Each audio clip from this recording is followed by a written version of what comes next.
Assalamualaikum warahmatullahi wabarakatuh. Hmm. Hadirin yang insya Allah selalu berada dalam naungan rahmat dan hidayah Allah Subhanahu wa Ta'ala. Tak henti-hentinya kita panjatkan puji dan syukur kepadanya yang telah memberikan kita nikmat iman dan Islam terutamanya. Karunia yang teramat besar yang Allah karuniakan kepada hamba-hambanya. Semoga kita selalu termasuk yang mendapatkan hidayahnya serta dalam keadaan iman dan Islam hingga akhir hayat kita.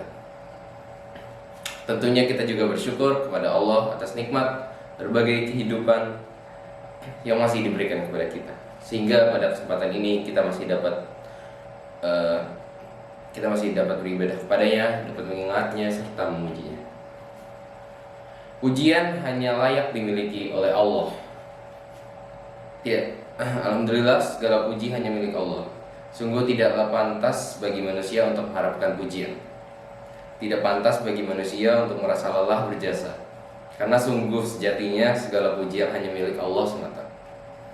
Pada kesempatan yang mulia ini, saya selaku pengkutum mengajak pada hadirin sekalian, marilah kita senantiasa meningkatkan keimanan dan ketakwaan kita kepada Allah Subhanahu wa Ta'ala.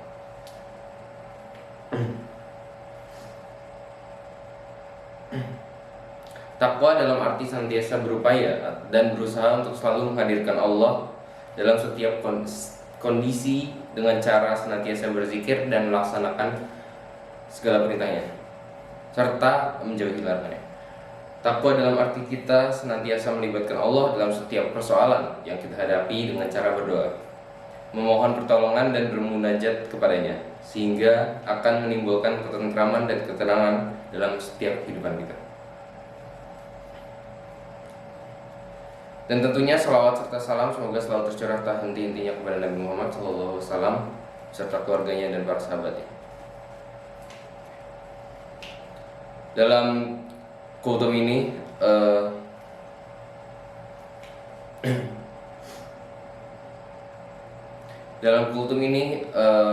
kita akan membahas sedikit tentang kehidupan.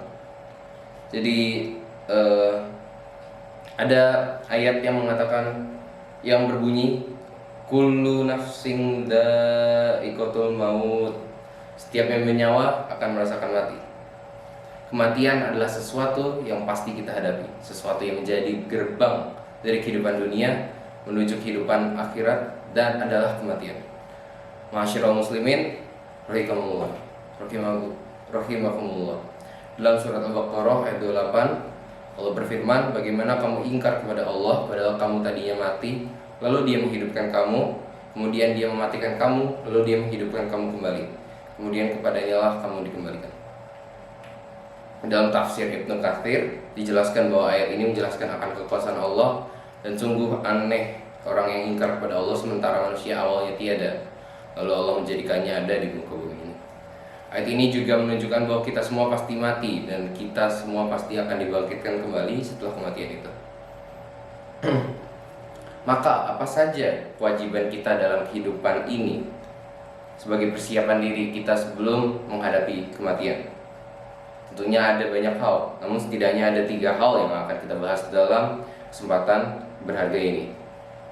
Pertama, beramal sebaik mungkin. Dalam surat Al-Mulk ayat 1-2, Allah berfirman, Maha suci Allah yang menguasai segala kerajaan dan Dia Maha kuasa atas segala sesuatu. 2, yang menciptakan mati dan hidup untuk menguji kamu siapa di antara kamu yang lebih baik amalnya, dan Dia Maha perkasa, Maha pengampun. Ma'asyiral muslimin rahimakumullah. Seperti apakah amalan yang terbaik itu? Salah satu indikatornya adalah pekerjaan itu dilakukan dengan istiqomah. Dalam hadis riwayat Abu Hurairah, Rasulullah SAW bersabda, artinya sesungguhnya sebaik pekerjaan adalah yang rutin berkelanjutan meskipun itu sedikit. Beramal sebaik mungkin juga berarti bahwa pekerjaan itu kita lakukan dengan ikhlas mungkin, semaksimal mungkin dan dengan sesempurna mungkin, baik dalam interaksi kita kepada Allah maupun kepada manusia. Ma'asyiral muslimin rahimakumullah. Yang kedua itu adalah menyiapkan amal yang terus mengalir pahalanya. Di antara yang dapat kita persiapkan adalah dengan memperbanyak amal jariah, ilmu yang bermanfaat, serta mendidik anak kita menjadi anak yang soleh, yang dapat mendoakan kita kelak. Sebagaimana hadis Rasulullah diriwayatkan oleh Abu Hurairah bahwa Rasulullah SAW bersabda, jika manusia mati maka terputuslah amalnya kecuali 3 perkara: sedekah jariah, ilmu yang diambil manfaatnya, dan anak solih yang selalu mendoakan orang tuanya. Yang ketiga, yang terakhir, berdoa agar diberikan husnul khotimah. Apa itu husnul khotimah? Di antara tanda utama husnul khotimah adalah apabila ia mengucapkan kalimat la ilaha illallah di akhir hayatnya. Dalam sebuah hadis sahih yang diriwayatkan oleh Abu Daud, Rasul bersabda, barang siapa yang akhir perkataannya adalah la ilaha illallah, maka dia akan masuk surga. Indikator lainnya dari seseorang yang husnul khotimah apabila ia mengerjakan pekerjaan baik di akhir hidupnya. Rasulullah SAW bersabda, bila Allah menghendaki kebaikan kepada seseorang, maka Allah akan membuatnya beramal. Para sahabat bertanya, bagaimana membuatnya beramal? Beliau menjawab, Allah akan memberikan taufik padanya untuk melaksanakan amal salih sebelum dia meninggal. Akhirnya semoga kita menjadi hamba Allah yang berhasil dalam mempersiapkan kehidupan kita, yang mampu meningkatkan keimanan dan ketakwaan kita kepada Allah Subhanahu wa Ta'ala, dan Allah menjadikan kita sebagai orang-orang yang wafat dalam keadaan husnul khotimah. Sekian dari saya. Wassalamualaikum warahmatullahi wabarakatuh.